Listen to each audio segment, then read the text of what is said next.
For our first YouTube video this year, we're going to be looking at how to pick and condition these lovely hellebores. Slurp of coffee.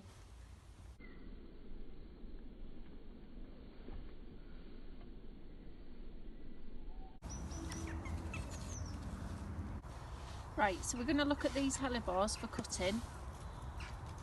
The big thing with hellebores is try and make sure when you cut them that they're fairly well open. These ones here, if you can just see in the middle there, they're fairly freshly open.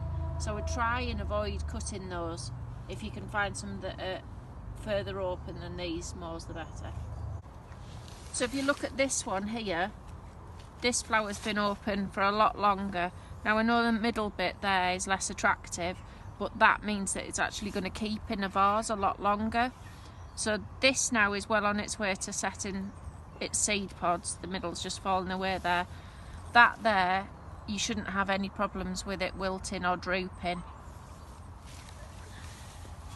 Okay, so I'm cutting these for a wedding at the end of the week, so we're cutting now to give them time to condition, and I will be using some of these hellebores out of water, so I'm deliberately going to pick some that are quite well out because they'll last better out of water, like this one here.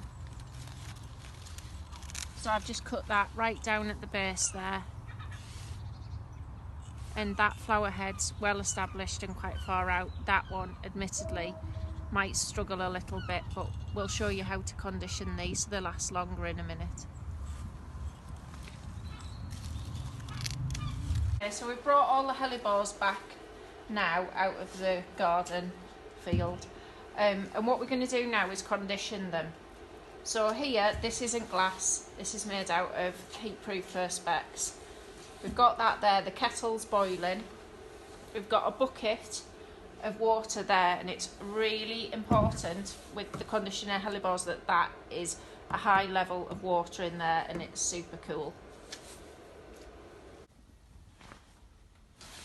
Okay, so this is just freshly boiled water now. Generally I would just do this in a normal bucket like that, but we're actually trying to film for you today what happens when I put these into water. So what can happen with sunflowers is they get what's called an airlock in the stem, and hellebores are quite susceptible to doing that. So we've got our hot water there, and we're putting our stems in, holding the flowers back.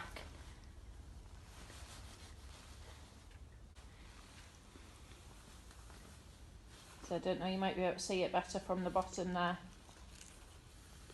So I'm trying to hold the flowers out of the way of the steam. If you can see there, the ones at the bottom are just really bubbling away. That's all the locked air in the stems there been released. So that's now done because the bubbles have stopped. Straight out and straight into that cold water that's already there prepared. And then I tend to leave them to sit and condition in that water 8 hours if at all possible.